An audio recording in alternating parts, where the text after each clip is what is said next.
یہ ہے قرآن کا مطلب. فَإِذَا عَزَمْتَ, جب ایک ڈیسیژن لے لیا ہے نا, فَتَوَكَّلْ عَلَى اللَّهِ, تو نتیجہ کس پہ چھوڑنا ہے؟ اللہ پہ. یہ توکل کی کمی ہے, اللہ پہ اعتماد ہی نہیں ہے.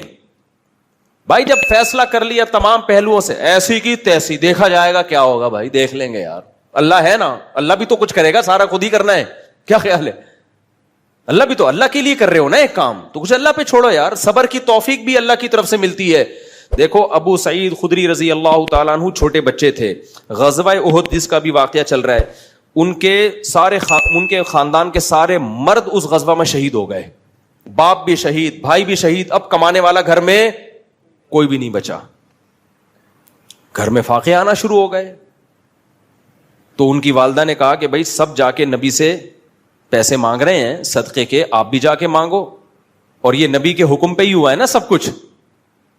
تو جو بھی آتے کہ بھئی ہمارے بھائی شہید ہو گئے, ہمارے باپ شہید ہو گئے, گھر میں فاقے پڑ رہے ہیں, تو آپ صلی اللہ علیہ وسلم ان کو صدقے کے پیسے دے دیتے کہ چلو جی تم لو. لیکن جن کے بارے میں نبی سمجھتے تھے نا کہ ان میں خوب توکل ہے, ان کو نبی نے نہیں دیے. جب ابو سعید خدری چھوٹے بچے تھے, یہ نبی کے پاس آئے اور کہا کہ یا رسول اللہ, گھر میں فاقے ہیں, میرے بھائی بھی شہید. یار دیکھو, جس لیڈر کے کہنے پہ شہید ہوئے ہیں, اگر آج کسی کے کہنے پر آپ کا باپ, آپ کا بھائی شہید ہو جائے اور آپ اس کے پاس جاؤ اور پیسے مانگو, اور وہ جواب میں یہ کہے جو نبی نے کہا, میں یتصبر یصبرہ اللہ, جو اللہ سے صبر مانگتا ہے اللہ اس کو صبر دیتا ہے. میں یستعفف یعفہ اللہ, جو مخلوق کے سامنے ہاتھ نہیں پھیلانا چاہتا, یعنی میں بھی اللہ کی مخلوق ہوں, جو چاہتا ہے کہ میرے ہاتھ صرف اللہ کے سامنے اٹھیں تو اللہ اس کا خیال کرتا ہے, وہ مخلوق کے سامنے اس کو ہاتھ پھیلانے نہیں دیتا. یہ نہیں کہا کہ مت مانگو, صاف منع نہیں کیا, اشارہ کر دیا کہ ابو سعید تم پہ یہ چیز سوٹ نہیں کرتی, تم تو اونچے خاندان کے ہو, تمہارے اندر توکل ہے. دیکھو کیا نبوت کی, یعنی آپ صلی اللہ علیہ وسلم کی تربیت کا انداز دیکھو نا. آپ یہ بھی تو کہہ سکتے تھے کہ اے ابو سعید مجھ سے مت مانگو, یہ بھی نہیں کہا, کیونکہ بہت بڑی آزمائش ہو جاتی پھر ابو سعید کے لیے کہ بھئی نبی نے صاف منع کر دیا ہے. اصول ضابطہ بیان کر دیا, اس کے بعد مطلب اب اگر مانگنا چاہتے ہو تو میں تمہیں دے دوں گا. اصول ضابطے میں اشارہ کر دیا کہ مجھے تمہارا مانگنا پسند نہیں آیا. مانگ بھی کس سے رہے؟ نبی سے بھائی, لیکن ہے تو مخلوق نا, تو نبی سے مانگنے کو بھی نبی پسند نہیں کر رہے. بھائی کس سے مانگو. اور ابو سعید خدری کا ایمان کا لیول دیکھو آپ.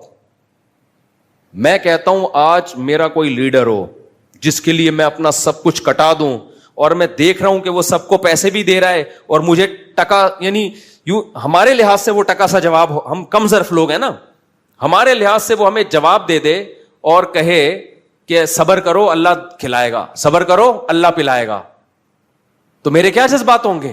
میں کہوں گا جاؤ بھائی, آج سے آپ کی جماعت کو ہم نے چھوڑ دیا, سب کو دے رہے ہو, قربانی ہمارے گھر والوں نے سب سے زیادہ دی ہے, فاقے پڑ رہے ہیں, میری ایک ماں وہ بیوہ ہو گئی اور ہم یتیم ہو گئے, باپ بھی شہید, بھائی بھی شہید, کوئی بچا نہیں ہے, اور ہمیں مشورے اللہ سے مانگو, اللہ سے ہوتا ہے, اور ان کو بھی دے دیا, ان کو بھی دے دیا. لیکن ابو سعید خدری کا حوصلہ دیکھو یار,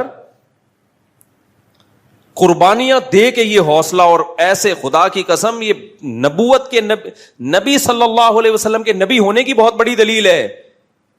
یہ 100% کسی کی نبوت پہ یقین ہوتا ہے نا, تو پھر انسان اس موقع پر نصیحت پر عمل کرتا ہے کہ یہ جو کہہ رہے ہیں اپنی طرف سے نہیں بلکہ اللہ کی طرف سے. اتنی قربانیاں دینے کے بعد آپ مجھے بتاؤ, میں آپ سے قربانیاں دلواؤں اپنے کسی ویژن کا حصہ بنا کے, اور میں لوگوں کو پھر پیسے بھی بانٹ رہا ہوں, آپ میرے پاس آؤ, آپ کو میں صبر کی تلقین کروں, کیا گزرے گی آپ کے دل پہ نا, قیامت گزرے گی. لیکن ابو سعید خدری 10 سال کے تھے غالباً, جب وہ آئے تو نبی نے فرمایا میں استعفف یعفہ اللہ, جو صرف اللہ کے سامنے ہاتھ پھیلانا چاہتا ہے کہ اپنے دامن کو, استعفاف کا مطلب اپنے دامن کو داغدار ہونے سے بچانا. الفاظ بھی دیکھو, پاک دامن کو عفیف کہتے ہیں. پاک دامن کا مطلب کیا بھائی؟ ہاتھ پھیلا لیا تو دامن کیا ہو گیا؟ داغدار. ساری زندگی کے لیے اب اس دن تو مانگ رہا تھا نا, اتنی بڑی عیب ہے, اتنا بڑا عیب ہے کسی کے سامنے ہاتھ پھیلانا. اور آج ذرا سی بات پہ پلاٹ خریدنا ہے, پیسے دے دو. بچے کو میں نے امریکہ بھیجنا ہے, ادھر کھانے کو لوگوں کے روٹیاں نہیں ہیں, خدا کے بندو اور تم ہری ہری سوج رہی ہے بچوں کو امریکہ بھیجنے کے لیے بھیک مانگ رہے ہو لوگوں سے یار. میں بتاتا ہوں واقعہ, ادھر ہی مسجد میں ایک صاحب آئے, بچوں کی اسکول کی فیسیں دینی ہے تو پیسے نہیں ہوتے, آپ زکوٰۃ کے کچھ پیسے دے دیں. میں نے کہا میرے پاس تو نہیں ہے, مطلب آپ کو دینے کے لیے نہیں ہے. کہہ رہے میں کیا کروں پھر؟ تو میں نے کہا کہ نہیں پڑھاؤ اسکول میں, اسکول میں نہیں پڑھاؤ. کہہ رہے یہاں بچہ اسکول میں نہیں پڑھے گا تو کیا کرے گا؟ میں نے کہا ٹماٹر بیچے گا. میں نے کہا جو پریکٹیکلی ٹماٹر بیچ رہا ہے, میں نے دینا ہے تو میں اس کو دوں نا. کیا خیال ہے بھائی؟ ابھی تیرا تو امکان ہے کہ پتہ نہیں ٹماٹر بیچے گا بھی کہ نہیں بیچے گا, ہو سکتا ہے کل اللہ اسباب کے دروازے کھول دے. میں نے کہا بھائی کوئی بیماری خطرناک آ گئی ہو, مر رہا ہو بندہ, یا خدا نخواستہ کوئی کھانے پینے کے لالے پڑے ہوئے ہوں تو سمجھ میں آتا ہے, ادروائز یہ نہیں آتا. اور اس طرح جب آپ کسی کو دو گے نا, میں نے دنیا میں دیکھا ہے میرے بھائی, جس نے ایک دفعہ مانگ لیا نا اس کو منگتا ہی بنا رہے گا موت. پھر اللہ کی نظر ایسی ہٹتی ہے, اللہ کہتا ہے بس تو اب مانگ, بھیکاری بن کے زندگی گزار, اس کے کبھی ضرورتیں پوری نہیں ہوتی. مر جائے گا, کفن بھی ادھار لے کے جائے گا. اگلا کہے گا کم بخت نے جو کفن پہنے نا وسیم کے پیسوں سے ہے, یہ اس کے پیسے بھی ادھار ہیں, ایسا چلے گا وہ. ہاں دوست احباب جن میں آپس میں بے تکلفی ہو, مانگتے ہوئے ذلت محسوس نہیں ہو رہی, ان میں ادھار یہ سب چیزیں بھیک نہیں کہلاتی. یہ چیزیں بھیک بے تکلفی ہوتی ہے نا. جیسے آپ ہوٹل میں گئے, جیب میں پیسے نہیں, ابے یار تو دے دے یار, کل میں دے دوں, یہ چیزیں بھیک میں نہیں آتی ہیں. بھیک کا مطلب ہے آپ کو خود محسوس ہو رہا ہوتا ہے کہ میں کسی کے احسان کے نیچے دب رہا ہوں, احسان کے نیچے دب رہا ہوں. ہاں آپ مالدار ہیں, آپ کو پتا ہے ابھی میری سیلری نہیں آئی ہے, اگلے مہینے آ جائے گی, تو اپنے ہی جیسے کسی مالدار سے کہہ دینا یار تھوڑا پیسے دے دوں گا. اپنے دوست جس سے بے تکلفی ہو, وہ تو چلتا ہے سوسائٹی میں نا. یہاں بھی علماء نے لکھا ہے کہ اگر کسی مالدار کو وقتی طور پہ پیسوں کی ضرورت ہے نا تو غریب سے مانگے. وہ یہ علماء نے ایک تکبر ختم کرنے کا نسخہ لکھا ہے. وہ کس سے مانگے؟ اس کو پتا ہے میں پیسے تو دے دوں گا, میری سیلری آتی ہے ہر مہینے, میرے لیے فار ایگزامپل 50,000 ہے, یہ دینا کوئی مشکل کام نہیں ہے. تو غریب سے مانگنے میں کیا ہوگا, اس غریب کی عزت آپ کی نظر میں بڑھ جائے گی. وہ غریب کا دل بھی باغ باغ ہو جائے گا, یار سیٹھ صاحب میرے سے کیا مانگ رہے ہیں. اور وہ غریب دے گا بھی خوشی خوشی. اس کو پتا ہے پیسے کہیں جانے والے ہیں ہی نہیں, اس کے لیے 50,000, اس کے پان گٹکوں کا خرچہ ہے 50,000. تو علماء نے لکھے, ہم نے مدرسوں میں دیکھتے تھے کہ ہمارے مدرسوں میں کچھ مالدار طلبہ تھے, بڑے مستغنی, ان کو کبھی ضرورت ہوتی غریب طلبہ سے مانگ رہے ہوتے تھے. تو وہ غریب خوش کے نا اپنی جیب خرچی بچا کے کہہ رہا اچھا یار ہم سے لو, یہ ہمارا کیا بنے گا ریلیشن. تو لیکن غریب کو چاہیے ایسا نہ ہو کوئی بھی سوٹ ٹائی میں آ کے پیسہ مانگے, آپ میرے بیان کی وجہ سے اس کو دے دو. کوئی بھروسہ نہیں ہے یہ اپنی ہو یا کسی سے ادھار لی بھی ہے اس نے, پتا ہو کہ واقعی کیا ہے یہ مالدار آدمی. اس کے لیے 40-50,000 1,00,000 کی کوئی ویلیو ہے نہیں. باپ اور بھائی سے مانگنا, بھائی وہ باپ سے بے تکلفی اور بھائی سے اگر بے تکلفی ہے تو پھر ایک جیسے بے تکلفی والے معاملات, باپ تو باپ ہے نا, وہ تو ساری زندگی مانگتا ہی رہتا ہے انسان, اس سے مانگنے میں کوئی حرج نہیں ہے. لیکن اس کو اتھارٹی دو کہ چاہے تو پیسے دے چاہے تو تھپڑ دے, اس کی مرضی ہے. تو باپ سے مانگنے میں کوئی حرج نہیں ہے. یہ تو بے تک ماں ہے. ہمارے حضرت فرمایا کرتے تھے احسان پتہ ہے کس کا لینا ہے, باپ کا, ماں کا, اپنے کوئی پیر و مرشد ہو, مینٹور ہو آپ کا کوئی جس سے آپ ہدایت لیتے ہو, اور استاذ کا. یہ 4 افراد کے سوا کسی کے احسان کے نیچے نہیں آنا. وجہ اس کی ہے کہ ان کو اللہ نے محسن ویسے ہی بنا دیا ہے. ان کے سامنے فنٹر گیری, اچھا ہو گیا آپ نے سوال پوچھ لیا, ان کے سامنے تکبر نہیں کرنا ہے. ابا آپ کو پیسے دے رہے ہیں, لے بیٹا. ابا انسان وہی اچھا ہوتا ہے جو صرف کس کے سامنے ہاتھ پھیلائے, اللہ کے.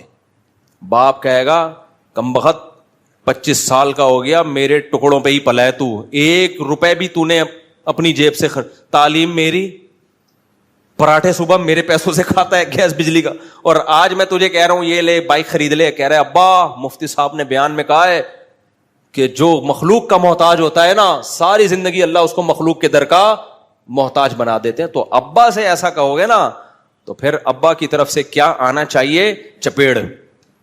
تو باپ ہو گئی ماں, ماں سے تو ہم تو اتنا مانگتے تھے اپنی اماں سے, بھائی ہمارے ابا جب چپیڑ لگاتے تو اماں کے پاس چلے جاتے تھے. تو اماں ابا کا معاملہ اور ہے, لیکن اتنا نہ مانگو کہ وہ ان کو پتلون بیچنی پڑے اپنی بازار میں جا کے. بعض اولاد تنگ کرتی ہے نا. تو اچھا سوال پوچھ لیا آپ نے. تو جن سے جو بڑے رشتے ہوتے ہیں نا, باپ ماں, یہ تو ویسے ہی محسن ہیں. ان سے اگر آپ پان گٹکے کے پیسے نہیں لوگے تو کوئی ان پر احسان نہیں ہوگا. انہوں نے اس سے زیادہ, بہت زیادہ آپ پہ خرچ کر دیا ہوتا ہے, تو وہ الگ معاملہ ہے. ہاں, بڑا بھائی بھی اس میں داخل ہے. اب بڑے بھائی سے ریلیشن کس نوعیت کا ہے, یہ ہر جگہ ایسا بے تکلفی نہیں ہوتی نا. بڑے بھائی سے اگر ریلیشن اچھا ہے, بعض بڑے بھائی تو خوش ہوتے ہیں چھوٹا مانگے, وہ تو خوش ہوتے ہیں کہ یار ہمیں باپ سمجھ رہا ہے, ہمیں جو ہے نا ویلیو دے رہا ہے. تو یہ اچھا سوال پوچھ لیا آپ نے. تو بڑے اپنے وہ ایک الگ بات ہے, سمجھتے ہو کہ نہیں سمجھتے, باقی کسی کا احسان نہیں لینا. تو جلدی سے بات کو سمیٹ کے ختم کرتا ہوں میں. تو قوائف کیا کرنے, پورے کرنے کسی بھی چیز کے جو اللہ نے بتائے. تو پازیٹیو نیگیٹو تمام پہلوؤں پہ غور کرنے کے بعد جب آپ ایک رزلٹ پہ پہنچے تو قرآن کیا کہتا ہے, پھر کانفیڈنٹلی وہ کام کرنا ہے, کپ کپاتی ٹانگوں کے ساتھ نہیں کرنا. خود سے کانپ رہی ہو تو ایک الگ بات ہے, دوسری میں بعض دفعہ وہ چاہ نہیں روتے کہ کانپیں, لیکن وہ کانپیں خود بخود ٹانگ رہی ہوتی ہیں. ایسے بھی ہوتے ہیں وہ کانفیڈنٹلی کر رہے ہوتے ہیں, لیکن دولہا مجھے لگ رہا ہوتا ہے گھبرا رہا ہے, لیکن وہ کہتا ہے ایسی کی تیسی, کہہ تو رہا ہوتا ہے, باقی ایسے لوگوں بھی اللہ ہمت دے دیتے ہیں. تو توکل کا مطلب کیا ہے, جیسے ابو سعید خدری رضی اللہ تعالی عنہ کو جب نبی نے فرمایا جو صبر کرتا ہے اللہ صبر کی توفیق, جو اللہ سے چاہتا ہے کہ میں اپنے دامن کو داغدار ہونے سے بچاؤں تو اللہ اسے مخلوق کا محتاج نہیں کرتا. یہ آپ نے نصیحت کی, وہ چلے گئے. کہتے ہیں پوری زندگی ابو سعید خدری رضی اللہ عنہ نے کسی کے سامنے ہاتھ نہیں پھیلا, اور ایسی زندگی گزاری, اللہ نے بہت دولت دی, پھر آپ کو بہت دولت سے نوازا آپ کو. یہاں تک کہ جب موت کا وقت تھا نا تو نبی صلی اللہ علیہ وسلم عیادت کے لیے گئے. زندگی جہاد میں گزری ان کی. انہوں نے کہا یا رسول اللہ میرے پاس بہت دولت ہے, اب میں دنیا سے جانے والا ہوں, میں چاہتا ہوں ساری دولت صدقہ کر دوں. کتنی دولت تھی؟ آپ نے فرمایا نا, فتح مکہ کے بعد کا واقعہ ہے, سعد ابن ابی وقاص کا واقعہ ہے یہ. فرمایا نہیں, اپنے وارثوں کے لیے بھی چھوڑ کے جاؤ. فرمایا کہ یا رسول اللہ پھر میں چاہتا ہوں 2/3 صدقہ کر دوں, 1/3 وارثوں کے لیے. فرمایا نہیں, اور زیادہ چھوڑو. پھر انہوں نے کہا ٹھیک ہے 2/3 وارثوں کے لیے, 1/3 صدقہ. پھر آپ نے فرمایا ٹھیک ہے 1/3 صدقہ, لیکن 1/3 بھی بہت زیادہ ہے, یعنی وارثوں کے. پھر آپ نے فرمایا تم اپنے وارثوں کو لوگوں کے سامنے ایسے چھوڑو غریب کہ وہ لوگوں کے سامنے ہاتھ پھیلاتے پھریں. دیکھو کیسی زبردست تعلیمات ہے شریعت کی. تو بھائی آپ پہلے اپنے قوائف پورے کریں, اولاد کو اپنے پاؤں پہ کھڑا کرنے کے, اس کو آپ ایک تعلیم اچھی دیں, اگر گنجائش ہے تعلیم اچھی دیں, اس کے لیے وراثت کا بھی انتظام کریں, چھوڑ کے جائیں. تو نبی نے فرمایا تم اپنی اولاد کو لوگوں کے سامنے ایسے چھوڑ کے جاؤ کہ ننگے پاؤں ننگے سر پھریں اور لوگوں کے سامنے بھیک مانگیں. اس سے بہتر نہیں ہے کہ ان کو تم اتنا مال دے کے جاؤ کہ استغنا کے ساتھ زندگی گزاریں. تو یہاں چونکہ جائز سبب ہے, جائز سبب اختیار کیا جائے گا. وہاں سبب اختیار کیے بغیر اللہ پہ توکل کرنا یہ شریعت کی تعلیمات نہیں ہے. سمجھ میں نہیں آ رہی, میرا خیال ہے یار, اتنی خوبصورت تعلیمات ہیں اسلام کی. لیکن پھر آپ نے کیا فرمایا, فرمایا تم یہ جو سمجھ رہے ہو نا ابھی میں مرنے والا ہوں اور ابھی وراثت, تو اصول تو بتا دیا کہ 1/3 بھی بہت زیادہ ہے, لیکن چلو تم چاہتے ہو 1/3 صدقہ کر دو تو ٹھیک ہے. 2/3 تبھی علماء نے لکھا ہے کہ اگر صدقہ کرنا ہو نا مرنے کے بعد تو 1/3 سے کم کرنا چاہیے, کیونکہ نبی نے 1/3 کو بھی بہت قرار دیا ہے. پھر آپ نے فرمایا لیکن مجھے ایسا لگتا ہے, یعنی آپ نے فرمایا کہ لعل اللہ ینتفع بک قوم ویضر بک آخرون, اللہ سے مجھے امید ہے ابھی اللہ تمہارے ذریعے بہت سے لوگوں کو فائدہ دے گا اور بہت سو کو بہت نقصان پہنچائے گا تمہارے ذریعے. کیا مطلب, تم مرو گے نہیں, ابھی تمہیں اور زندگی ملے گی, شفا ملے گی, اس کے بعد تم میدان جہاد میں لڑو گے جس سے مسلمانوں کو فائدہ ہوگا اور اسلام دشمنوں کو نقصان. ابھی اللہ نے تمہیں بہت سے لوگوں کو مارنے کے لیے رکھا ہوا ہے اور بہت سے لوگوں کو بچانے کے لیے رکھا. پھر وہی ہوا, وہ ٹھیک ہو گئے, حالانکہ وہ نا امید ہو گئے تھے اپنی زندگی سے. تو علماء نے اس حدیث کو بھی نبی کے معجزات میں شمار کیا ہے کہ کوئی امید نہیں تھی بچنے کی, وہ تو وصیتیں کر رہے تھے, اور نبی نے فرمایا کہ اللہ سے امید ہے ابھی تمہیں زندگی ملے گی. تو استغنا کا یہ فائدہ ہوا, سمجھ رہے ہو. تو اس لیے توکل کا مطلب کیا ہے, بھائی اللہ پہ اعتماد کرو گے تو اپنے آپ کو اللہ کے حوالے کر دو گے, جو ہوگا دیکھا جائے گا. ہم کوئی اکیلے تھوڑی ملحد تھوڑی ہے کہ بندر سے انسان بنے, بس اتفاق سے ہو گیا تو سب کچھ اتفاق سے ہوتا رہے گا. اوپر ہمارا رب بیٹھا ہوا ہے, وہ ساری سچویشن کو دیکھ رہا ہے. اس نے شادی کی ہے, اس نے زنا بولو نہیں کیا, سالے اس کو جو کوٹ رہے ہیں یہ اللہ دیکھ رہا ہے, کٹتا ہوا بھی دیکھ رہا ہے, پٹتا ہوا بھی دیکھ رہا ہے, گریبان کھول کے بھاگتا ہوا بھی دیکھ رہا ہے. تو وہ رب تھوڑی بھولے گا, وہ تمہیں حوصلہ دے گا, وہ تمہیں میرے پاس بھیج دے گا, میں تمہارا حوصلہ اور زیادہ. خیر تو وَمَن يَتَوَكَّلْ عَلَى اللَّهِ فَهُوَ حَسْبُهُ, اللہ کہتے ہیں جو مجھ پر اعتماد کرتا ہے میں کافی. یا تو اللہ مسائل حل کر دیتا ہے, یا مسائل رہتے لیکن صبر دے دے گا, حوصلہ دے دے گا آپ کو. حوصلہ بھی تو اصل چیز تو حوصلہ ہے نا, وہ برداشت کرنا آسان ہو جائے گا آپ کے لیے. تو غزوہ احد میں بھی اللہ نے کیا فرمایا کہ جب اتنے شہید ہو گئے تو منافقین کہنے لگے دیکھو ہماری مان لیتے تو یہ سب کچھ نہ ہوتا. تو قرآن کی یہ دوسری آیت جو میں نے بتائی نا, ایک آیت کہ جب کوئی کام کرو تو تمام قوائف مکمل کرو, اس کے بعد فیصلہ کرو تو توکل کس پہ کرو, اللہ پہ. پھر بھی نقصان ہو سکتا ہے, پھر بھی کیا ہو سکتا ہے, نقصان. پھر اس نقصان میں کیا کہنا ہے, اللہ نے فرمایا یا ایھا الذین آمنوا لا تکونوا کالذین کفروا وقالوا لاخوانہم, اے ایمان والو کافر جب جنگ لڑتا ہے نا اور جنگ میں آ کے ان کو شکست ہو جائے, قتل ہو جائیں, تو پتہ ہے کیا کہتے ہیں. اسی طرح جب وہ تجارت کے لیے ملکوں میں سفر کرتے ہیں تو سفر میں حادثہ ہو گیا, جہاز ڈوب گیا, پہلے حادثے بہت ہوا کرتے تھے, اب جا رہے ہیں بزنس کے لیے سمندری سفر میں, جہاز الٹ گیا, ڈوب گیا جہاز, تو وہ کیا کہتے ہیں, ان کے پیچھے لوگ روتے پیٹتے ہیں, ہائے اس کاروبار کے لیے نہ جاپان نہ جاتے, نہ زلزلے میں ہلاک. جاپان میں زلزلہ آئے نا, ایک عجیب چیز میں نے وہاں دیکھی ہے. اب جاپانی اکثر دبلے دبلے ہوتے ہیں. میں جب جاپان میں تھا تو بہت خطرناک زلزلہ آیا تھا نا, آپ کو بھی پتا ہوگا. خیر مجھے تو پتہ ہی نہیں چلا زلزلے کا, ہم پل پہ تھے اس وقت, پل تو ویسے ہی ہل رہا ہوتا ہے, لیکن واپس آئے تو پتہ چلا پورا یوں ہل رہا تھا. تو میں نے اپنے میزبان سے, ہمارے جو ارشاد بھائی, ان سے پوچھا, میں نے کہا یار یہ تو بڑا خطرناک ہے. وہ کہتے ہیں ہر ہفتے ایک دو جھٹکے آ جاتے ہیں. انہوں نے کہا کہ ہر ہفتے ایک دو ہل جاتے ہیں تھوڑے سے, تو ہمارے لیے نارمل ہے. تو میں نے کہا بھائی اگر اوپر والے پورشن میں چھت گر گئی, 2 پورشن تھے نا ان کے گھر کے, چھت گر گئی, خدا نہ خواستہ بندہ تو مرے گا. انہوں نے کہا یہ پہلے سے انتظام ہے, ہمارے ہاں چھت بہت ہلکی ہوتی ہے, گتے کی چھت نہیں جسے کہتے ہیں, مضبوط ہوتا ہے, اس پہ ایک اپارٹمنٹ پورا بن جاتا ہے, لیکن وہ اس چھت کا ویٹ نہیں ہوتا. میں نے کہا بھائی چھت کا ویٹ تو نہیں ہے, لیکن اوپر آپ جیسا کوئی بندہ بیٹھا ہوا ہو اس کا تو ویٹ ہوگا نا. نہیں آئی میرا خیال ہے باز, کہہ رہے ہیں یار یہ تو ہم نے کبھی سوچا ہی. میں نے کہا مجھے یہ ڈر لگ رہا ہے آپ کے گھر میں اب رات کو سوتے ہوئے, وہ اوپر جا کے سوتے تھے نا اوپر والے ارشاد بھائی, اور بھاری بھی ہیں ماشاءاللہ, جسم بھی ان کا بھاری. میں نے کہا ارشاد بھائی مجھے جاپانیوں نے یہ تو پورا انتظام کر لیا کہ چھت ہلکی بنا دی, چھت گرے گی ہمیں کچھ نہیں ہوگا, لیکن آپ اگر گر گئے تو ایک اور زلزلہ آئے گا. پھر صرف یہ نہیں کہ بندہ نہیں مرے گا.